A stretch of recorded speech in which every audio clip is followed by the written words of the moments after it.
Songwriting for me is the thing that makes me feel special in some way, that I feel elevated in some way. It's the one aspect of my life where I don't feel mediocre. We were married under cherry trees, under blossom we made our vows. All the blossom come sailing down through the streets and through the playground. The sun would stream on the sheets, woken by the morning bird. We'd buy the Sunday newspapers, but never read a single word. People, they no good. People, they no good. People, they no good at all. Many people thought the Australian singer and songwriter Nick Cave wouldn't live beyond the 1980s. When he and his band, The Birthday Party, arrived in Britain at the beginning of that decade, their concerts were orgies of self-hatred, audience disdain, and ear-bleeding intensity. A skeletal and confrontational frontman, Cave's lifestyle was as extreme as his performances, and he seemed to be heading for a drug-fueled rock and roll implosion. Yet, alongside this violent persona was a serious musician, and 20 years later, backed by his band The Bad Seeds, Cave is now one of the most acclaimed songwriters of his generation. He was born in 1957, the son of an English teacher. Cave's influences are as much literary as they are musical, and in 1989 he published a critically acclaimed novel called And the Ass Saw the Angel. He's acted in several feature films and written screenplays, but it's for his songwriting that he's most well known. In ARCHIE South Bank Show, we look at the world of Nick Cave through his songs and the artists that inspired them. Well, my daddy left home when I was 3, and he didn't leave much to Ma and me, just this old guitar and an empty bottle of booze. Now, I don't blame him 'cause he run and hid, but the meanest thing that he ever did was before he left, he went and named me Sue. Well, I grew up quick and I grew up mean. My fists got hard, my wits got keen. Roamed from town to town to hide my shame. But I made me a vow to the moon and stars, I'd search the honky-tonks and bars and kill that man that gave me that awful name. Watching the Johnny Cash show on TV with my mum and dad when I was, I suppose, about 9 years old or something like that. It seemed like the most radical thing I'd ever seen. The Man in Black. I hadn't even thought of music as being kind of an evil thing before. And it was Johnny Cash who sort of put that spark into me, I think.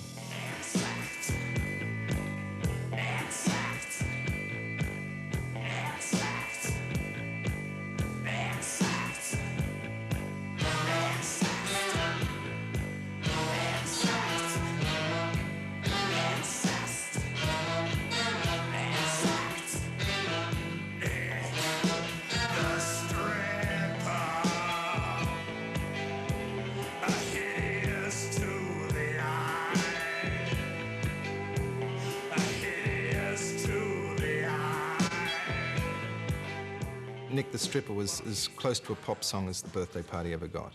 It was a kind of celebration of evil. Very strange, twisted little song. Nick the Stripper's in the great tradition of rock and roll self-aggrandizement. It's just, you know, it's a song about the singer himself, you know, like a Bo Diddley song or something in a kind of perverted form. It's about Nick being wild and uncontrolled and untamable. What The Birthday Party were doing was putting forward some version of hell, but it always felt like we were reaching up from the gutter in some way.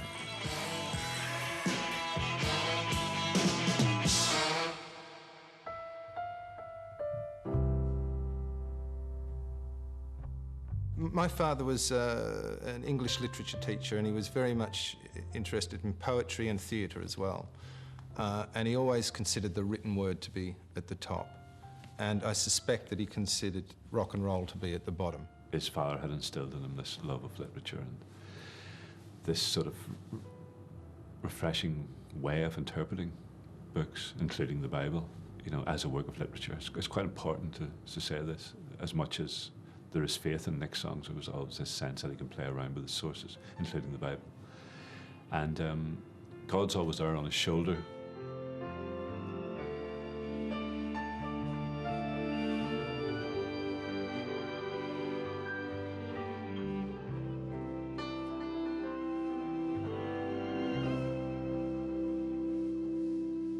We've laid the cables and the wires. We've split the wood and stoked the fires. We've lit our town so there is no place for crime to hide.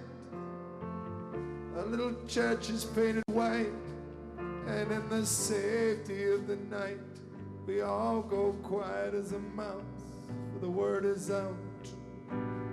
God is in the house. God is in the house.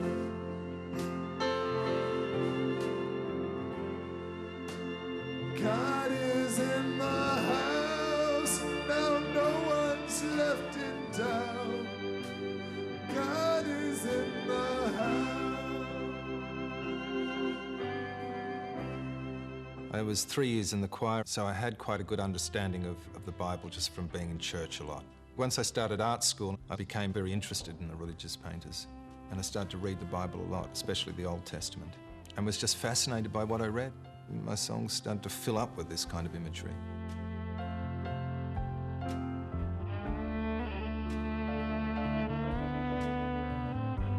I guess I gave up reading the Old Testament after a while because it seemed to be having a bad effect on me. And I think my lyrics were starting to labour under it somewhat. And I started reading the New Testament.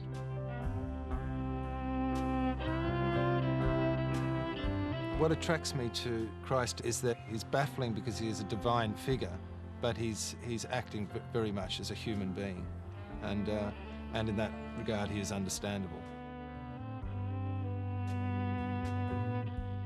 God is in the House came about from driving through small-town America with my wife on our honeymoon. And we met people and we talked to people, and there was that idea of civic pride coupled with a fear of the evils of the outside. Homos roaming the streets in packs, queer bashers with tired jacks, lesbian counterattacks. That stuff is for the big cities.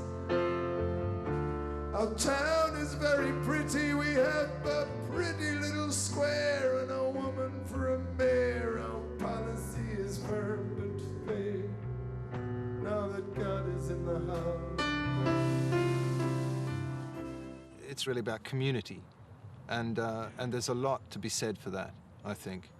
But there's also, I guess, it's restrictive in some way, in that it's often fearful. Fear of the outside closing in. Post-crucifixion, baby. Post-crucifixion, and all I've got. Oh, it's a wild world. Oh, it's a wild world. Oh, it's a wild world. Hey, it's a wild world. It's a wild world. Hey, yeah, hey.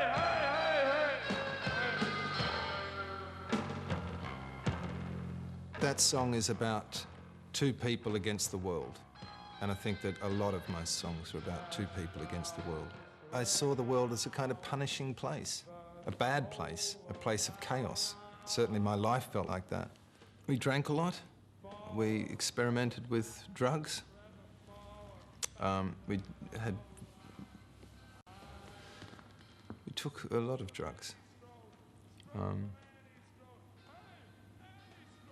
Took a lot of drugs for a long time.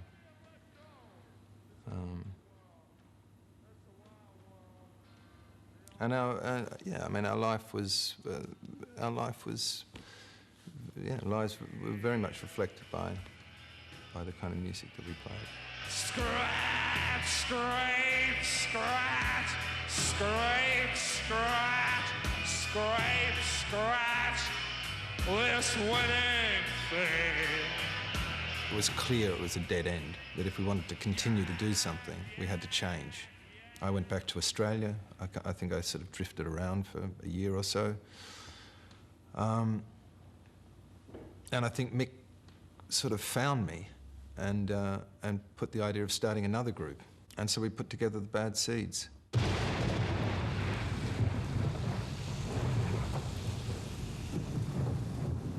The Bad Seeds were a much more focused band. They were, and I'd not patronise them in any way, but they were Nick Cave's backing band. Whereas the Birthday Party was this maelstrom of noise where every part was sort of equal and often equally disordered. Whereas this, to me, felt like quite an old-fashioned band who were there to do a job, and that job was to illustrate these lyrics and illustrate that music. The lyrics became more focused. Words weren't just used as kind of weapons. They were used to put across my particular idea of the world at that time.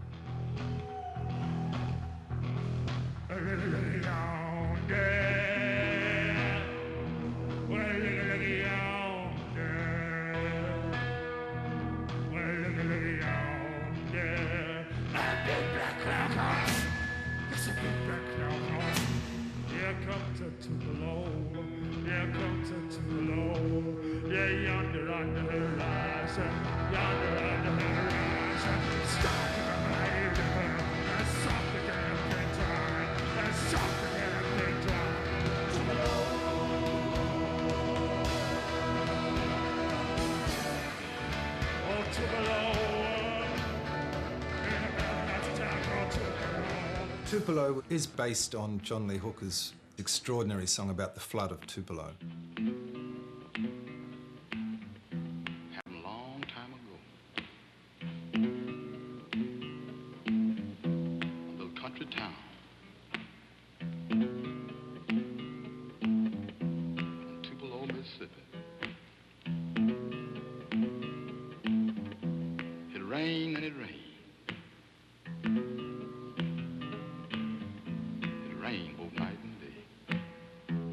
I remember first hearing him when I was 19 or 20, and it was just one of those moments where the tone of his voice, the kind of laconic way he put this line across, the guitar playing, which was extraordinary and kind of radical guitar playing,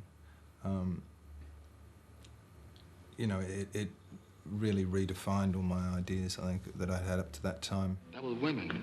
That was children. It was screaming and crying.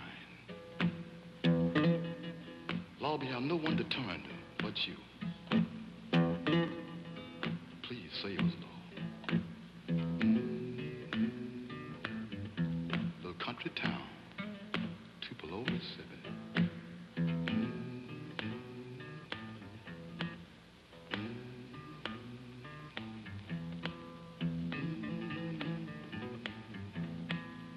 Tupelo is gone.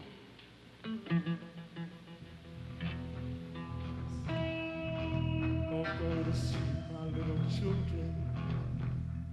The Sandman's on his way. Oh, go to see my little children. The Sandman's on his way. But the little children know. Yeah, the little children know. They listen to the beating of their blood.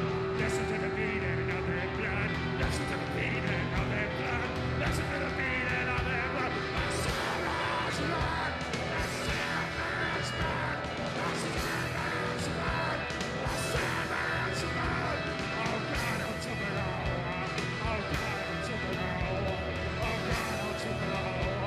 Oh God, oh Tupelo. Tupelo. Yes. Oh Tupelo.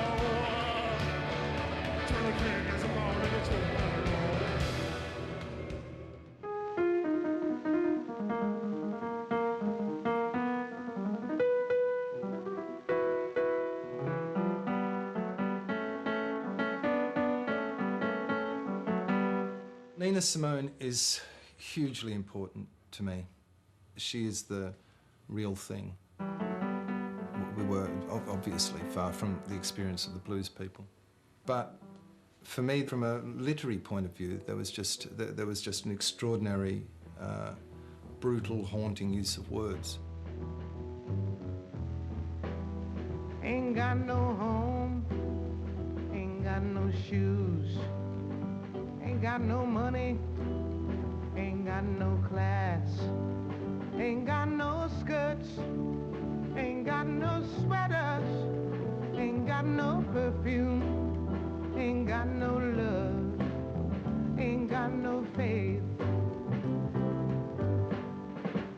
I ain't got no culture, ain't got no mother, ain't got no father, ain't got no brother, ain't got no children, ain't got no aunts, ain't got no uncles, ain't got no love, ain't got no mind. I tend to think that she sang other people's songs better because of how surprising and her renditions were and how much she made them her own. Ain't got no water, ain't got Not that many years ago, I was hosting Meltdown South Bank, and I was called to her room, and she was sitting in a wheelchair, huge, with kind of gold, kind of Cleopatra makeup on, and this sort of horrific expression on her face. And sort of sitting around the edge of this room were these kind of her kind of flunkies who were kind of all quaking in fear of this woman. And I asked her, you know, what do you want? And she said, I want you to introduce me. I want you to get it right. And I said, okay. And she said, I am Dr. Nina Simone. She was so terrifying and so belligerent. I'm like, okay, fine. And then she did the concert. She sat down at the piano, took the gum she was chewing out of her mouth and stuck it onto the Steinway, and glared at the piano like it was her enemy and just thundered into this song. As the songs progressed, they got more and more beautiful, and she became inflated with the whole thing, and it was just an absolutely chilling thing to see. And by the end of it, she'd been kind of transformed and redeemed in some way. I got my hair, got my head, got my brains, got my head, got my eyes, got my nose, got my mouth. I got my sense. I got my arms, got my hands, got my fingers, got my legs, got my feet, got my toes, got my liver, got my blood. I got life. I got my freedom.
Where are we, driver?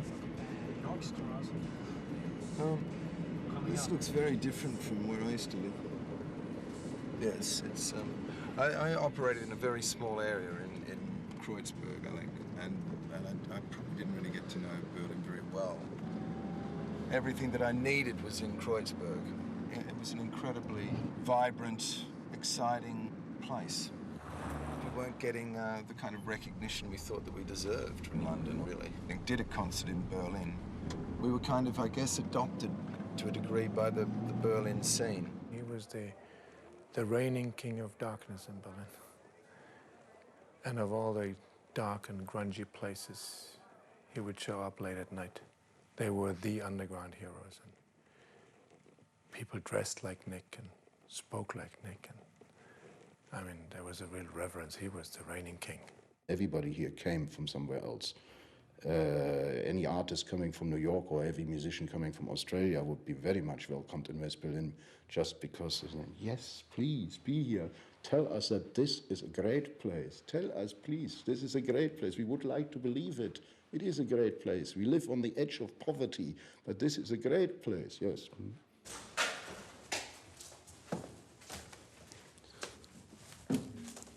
This is my room. I lived in Dresdener Strasse, in this little room, decorated with a lot of religious paintings and pictures of naked women all over the walls. And big, buxom women. But in that room, I wrote The Mercy Seat.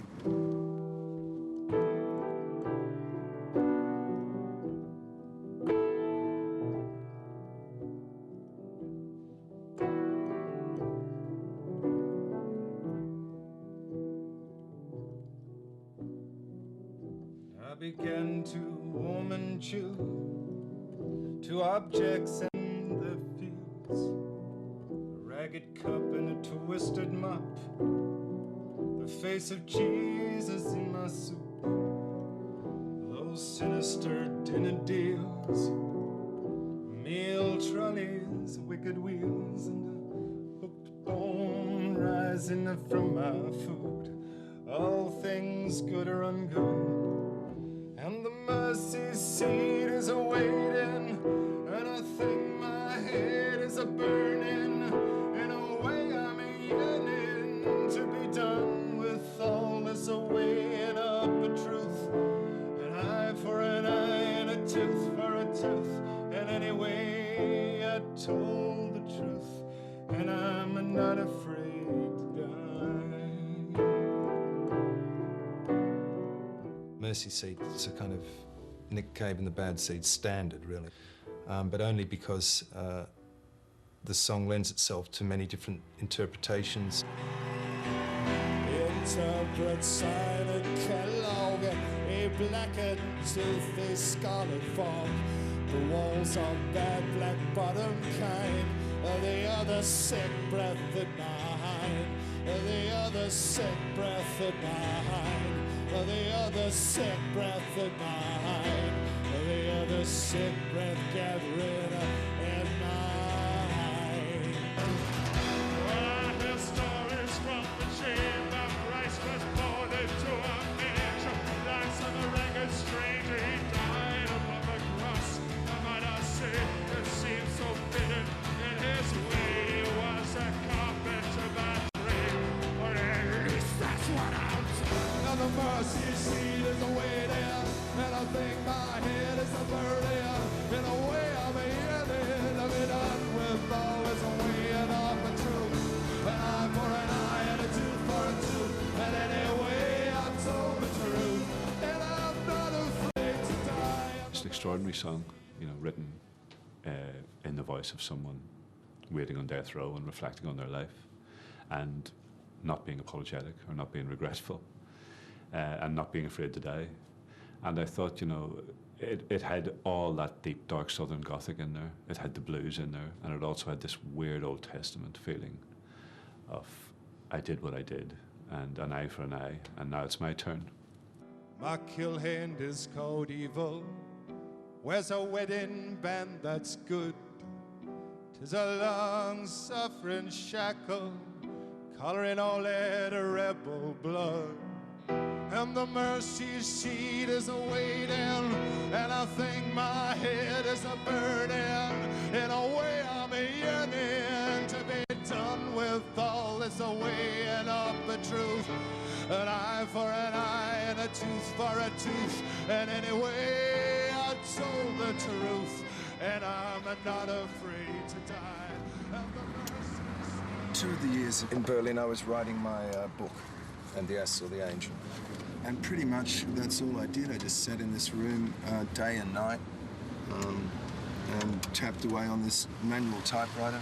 It was his brother who tore the call on that, the morning of their birth. And as if that sole act of assertion was to set an inverted precedent for inertia in his life to come, Euclid, then unnamed, clutched a hold of his brother's heels and slopped into the world with all the glory of an uninvited guest. The book is about a small religious community in a town called Euclid. The dealings of these people are all watched over by a boy who lives up in the hills who is a mute, called Euclid. And he feels he is betrayed by the townsfolk and seeks to bring their cult to its knees. The noonday sun spun in the sky like a molten bolt and hammered down upon the tin roof and tarred plank sides of the shack.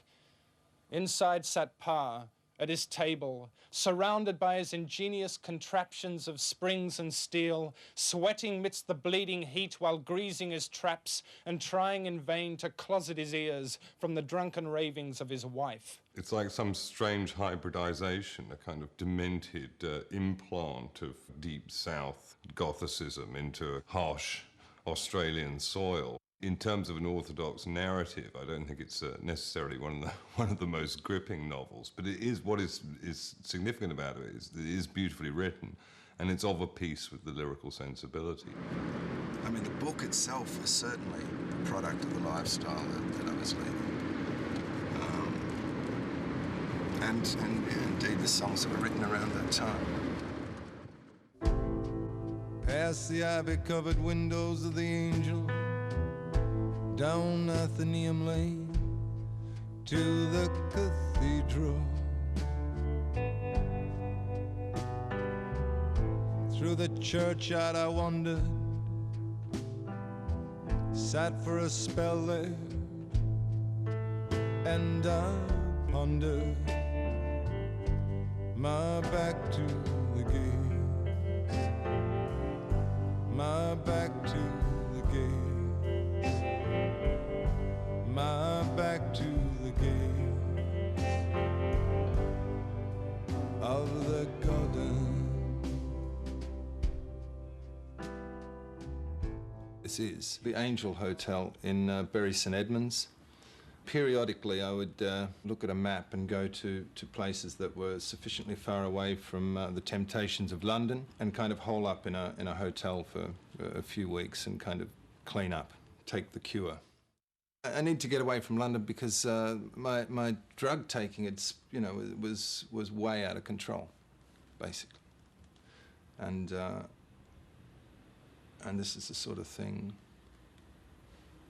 someone in that position kind of does, I guess. I mean, in regard to taking drugs, it was just something that I did. I think it was something that everybody did.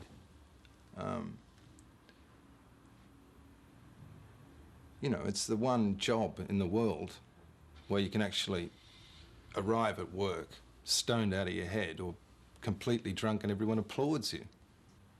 I wrote a song called Gates to the Garden, which is about looking out this window and the journey down to the cathedral and the churchyard next to it. Fugitive fathers, sickly infants, decent mothers, runaways, and suicidal lovers. Assorted boxes of ordinary bones, of aborted plans and sudden shattered hopes, all in unlucky row. Yes, in unlucky row. Oh, in unhappy rows, up to the gates of the garden. I'm not exactly sure about why this is, but some of the more optimistic songs, which in a way this is, came out of the most dire sort of circumstances. It doesn't surprise me to learn that it was written off the back of a geographical from Nick's experience of active addiction, because You know, that's a state of mind that I'm familiar with myself. And, you know, William Burroughs, another addict writer, described the image hunger that occurred to him in withdrawal from heroin and the kind of intense nostalgia, almost sickly sweet nostalgia that accompanied it. Won't you meet me at the gates? Won't you meet me at the gates? Won't you meet me at the gates to the garden?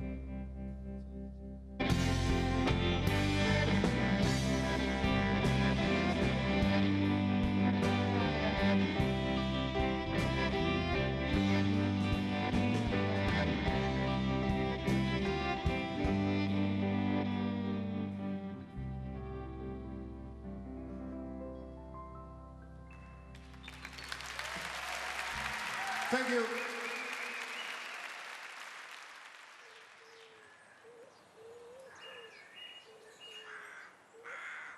For me, the great love songs certainly are the ones that have within it an ache.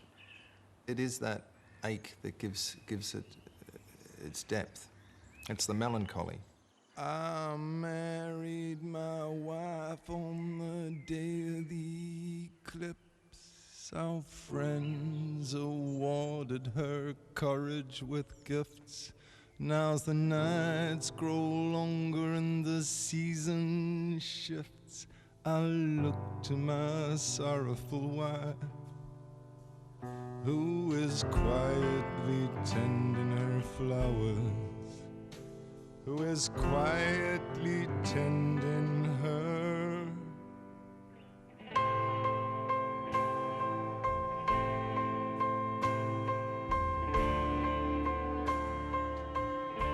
I do agree with Nick when he gives the love song, not just as a genre, but within the whole field of songwriting, a particular high status. I do agree with that, and I do think that like the non plus ultra, the ultimate song is a love song. The Nick Cave love song is always distinctly different from a love song per se that someone like Burt Bacharach would write or Lennon and McCartney would write. Tends to be sorrowful, tends to be mournful, tends to be full of melancholy, tends to be about lost love.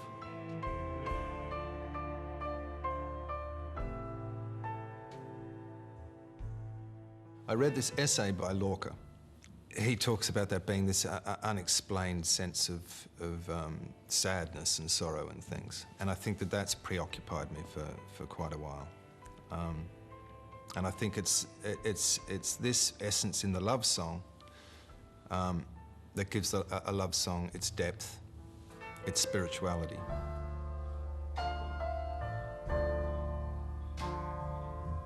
The water is high on the beckoning river, and I made a promise I could not deliver, and the cry of the birds sends a terrible shiver through me and my sorrowful wife, who is shifting the furniture around, who is shifting the furniture around.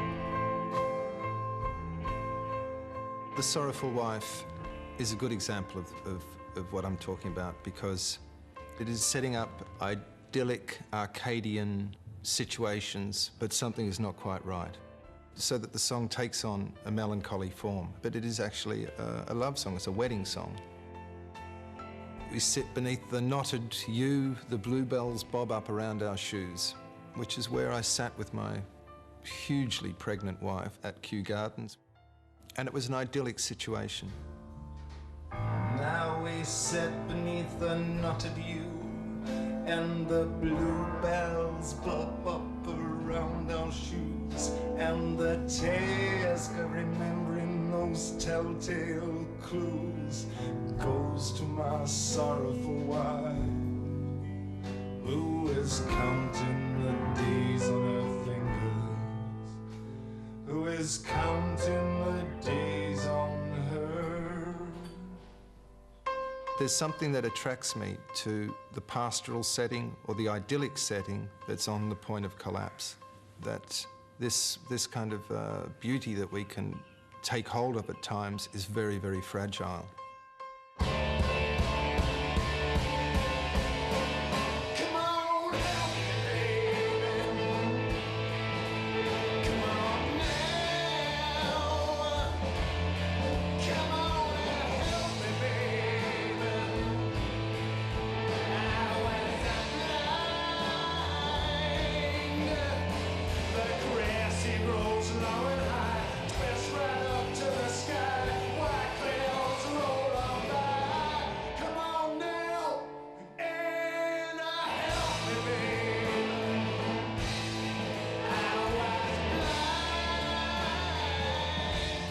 When it comes to the idea of using the actual kind of meat of your relationships with other people in your art, it's actually what defines a serious artist. You know, the problem with a lot of popular music is that it makes those references so general as to be anodyne. The more personal songwriting, I suppose, came about with The Boatman's Call. And as much as I love that record, there's an element to that record that disgusts me. In the sense that I think at that time I was like some kind of thing that sort of sought out disaster. You know, and kind of digested it and sort of excreted it out again in the form of a song. In the case of a couple of songs on that album where clearly people are going to know who the song is about, I don't think that that's really advisable. I don't feel very comfortable with that.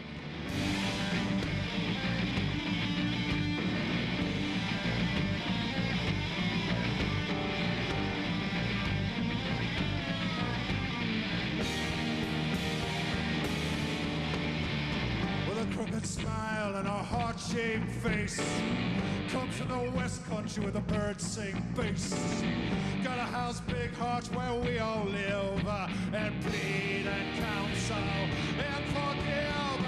Her widow's peak, her lips I've kissed. Her glove of bones hanging off her wrist that I held in my hand. Her hippie mom and her sad old man. West Country Girl would be a very good example of a song that is specifically about someone, and I think it's pretty well known now that it was about his relationship with Polly Harvey, another singer from the West Country. I don't think it does the songs any favours, that you can't listen to a song and think, well, that's about that and that's about that person, and that's what was happening in his life at that particular time and all of that sort of stuff. You don't need all that baggage. Human heart, kill me, and the love up to the brim and kill me, and rebuild me back in you, with something to look forward to. Gonna ask much more than that. West Country girl with a big fat cat, who stares into her eyes are green, and meows, he loves you, then meows like a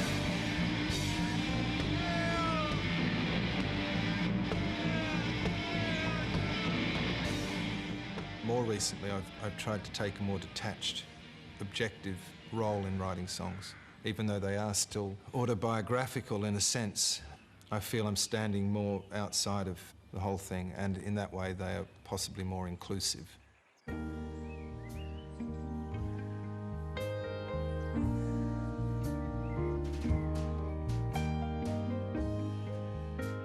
He Wants You is about a man moving towards the object of his love, who waited asleep in an idea-free sleep. She hadn't yet been born, completed, until he kind of penetrated her with the force of his love, and he moves slowly towards her, and really that required a kind of circular chordal structure. so that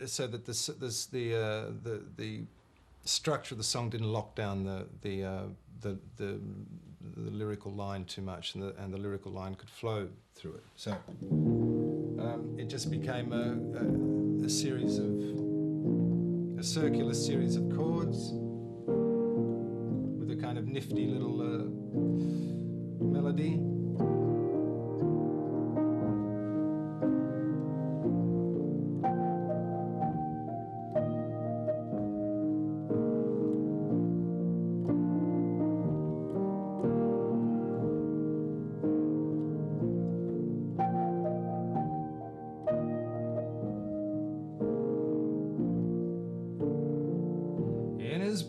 Through the darky road, chained to the oar in the night, and the wind that blowed horribly round his ears.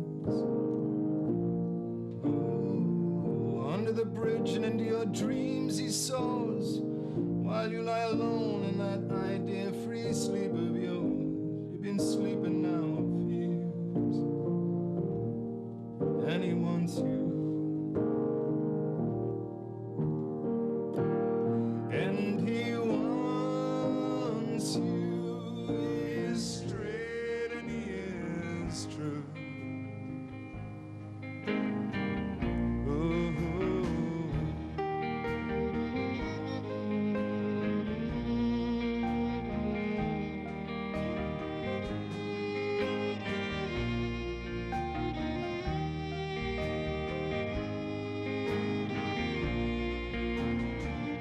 Beneath the hanging cliffs and under the many stars where he will move all amongst your tangled hair and deep into the sea.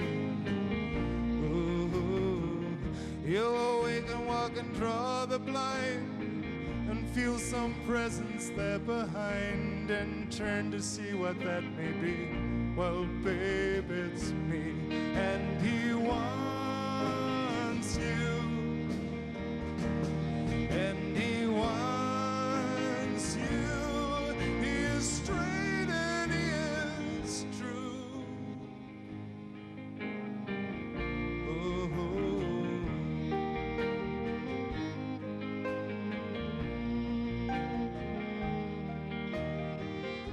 With the song He Wants You, I don't think it's autobiographical in the sense that I sat down with a particular person in mind, but it's a dreamlike song. You know, it's a fantastical song. His songs really deal so much with a desire for a pure love, or with a desire for, with this longing for peace, in spite of all the unrest and in spite of all the turmoil that's happening inside of him. I think a lot of his love songs are really songs of spiritual yearning, dressed in Anne Summers. That's perhaps a slightly trite image, but in some sort of erotic finery. And I think the fact that he's displaced it to the third person makes that all the more evident. W.H. Auden talked about the traumatic experience waiting to happen, that the child waits for it to happen in order that his life becomes a serious matter. Certainly for me, that was the death of my father when I was 19. He died in a car accident. He was there one minute and gone the next.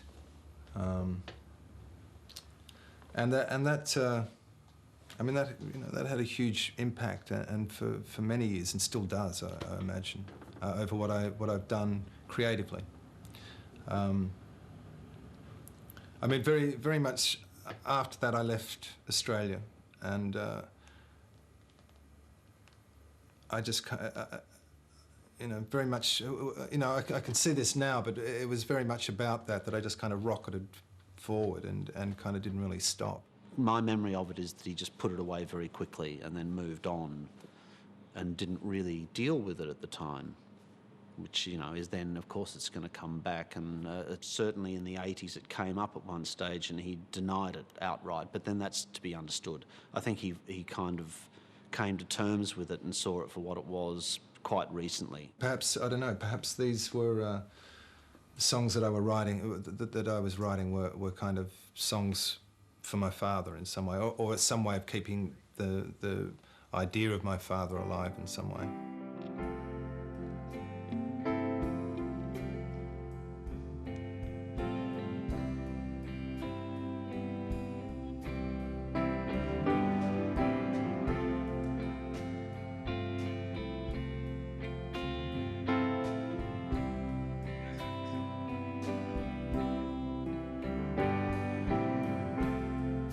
I don't believe in an interventionist God.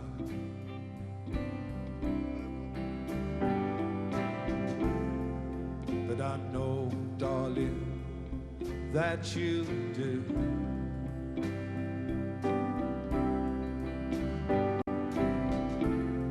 But if I did, I would kneel down and ask him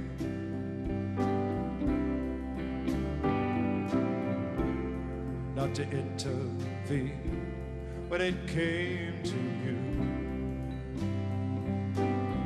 Well, not to touch a hair in your head, leave you as you are. He felt he had to direct you into my arms. Slow it down. Into my arms, oh Lord. Into my arms, oh Lord. Into my arms, oh Lord. Into my arms. I often have a feeling of my father being present in some way. There may be an element of me writing songs to him, but I'm not so sure about that. To each burn a candle for you, to make bright and clear your path, and to walk like Christ in grace and love and guide you into my arms, into my arms, oh Lord, into my arms, oh Lord. My wife and I came here a year ago. I do like the kind of rotting grandeur of the place. What the journey has been, if any, is to make some order out of the chaos. For that reason, I like Brighton. There is a sense of order about this place. I think he's writing a different kind of song, which, in inverted commas, is an adult love song, about adult concerns, including, how do I do this? Where am I going? Can I go out on stage and sing these songs without having to be some kind of shadow or parody of my younger self? How do you prevent yourself from becoming a burnt-out rock star? Well, there are several solutions for that. First of all, never become a rock star. Then second is just notice that there's another life except being a rock star. That helps a lot. And third thing is don't burn. I choose B. And I guess Nick chose B as well. Still burns, but noticing that there is another life. Come in, come in, come in, come in to this wonderful life. And when you find it, and when you find it,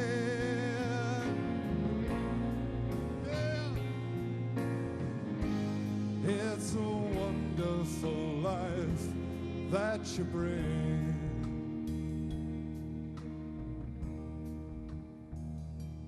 It's a wonderful, wonderful thing.